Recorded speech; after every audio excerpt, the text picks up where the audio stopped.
Stephen A. weighing in on the abrupt, diabolical firing of Ryan Clark while it was live on air. What's up, everybody? It's your man, Stephen A. Smith here. It's a rough day. Rough day, to say the least. Working at Espn. We all know the news right now. No need to delay the obvious. My man, Ryan Clark, for ESPN is gone. He was let go by ESPN yesterday. There's a lot of noise circulating throughout social media and beyond about how he found out. He was on the air doing NFL Live when he was notified, and various reports out there were saying that, ESPN was concerned as a result of knowing that the information had leaked, that he would find out while he was on the air from somebody else, so they wanted to make sure he heard from them or whatever. I don't know all those details. And to be quite honest with you, I don't care.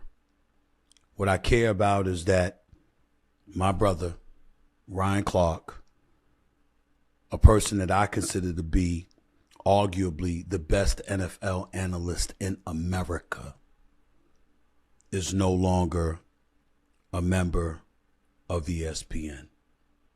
And I can't even tell y'all how much that hurts. He's a man, and so he's going to handle it the way men do. And we understand that. But I'm going to miss him. I am not happy about this decision one bit. The bosses know I'm not happy about this decision. I've made that very, very clear. But it's also important that myself and anybody else in the world of business be grown-ups and understand that these are the kind of things that happen when layoffs happen. It's Tuesday, and by the end of this day, you're going to hear about a lot more folks getting laid off. People that are my colleagues, my contemporaries. For all I know, and I don't know the names yet, but for all I know, some more of my friends are going to be gone. The only thing that I can definitively say to you is that there's nobody that's going to be let go that was more of a friend and a brother to me than Ryan Clark. I don't know how many times I have to say this. I don't care whether people agree or disagree. When I debate, I think about two things. This is why I believe I've never lost a debate, because I'm either right or I'm edified because I've learned from somebody who was more right than me.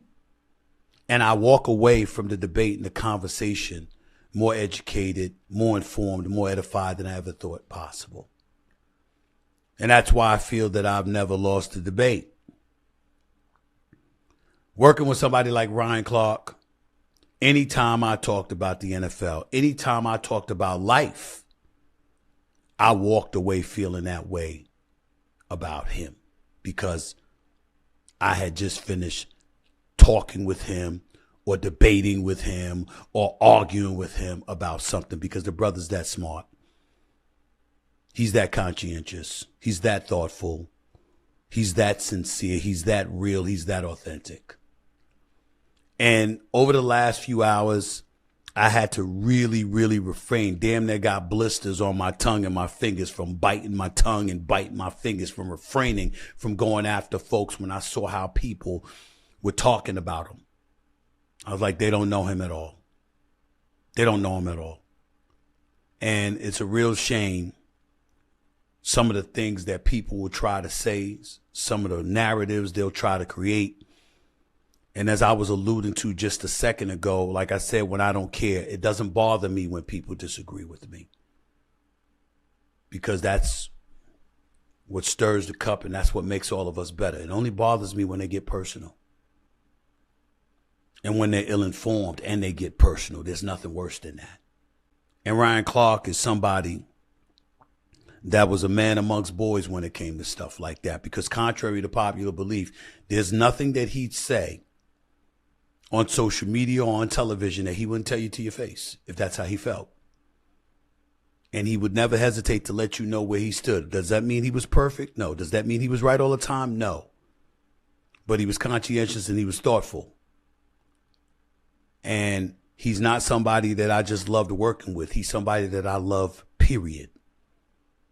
That I will always be here for in every way, shape, form imaginable that I can. I just wish that I could have been in enough of an influential or powerful position to prevent his exit from happening.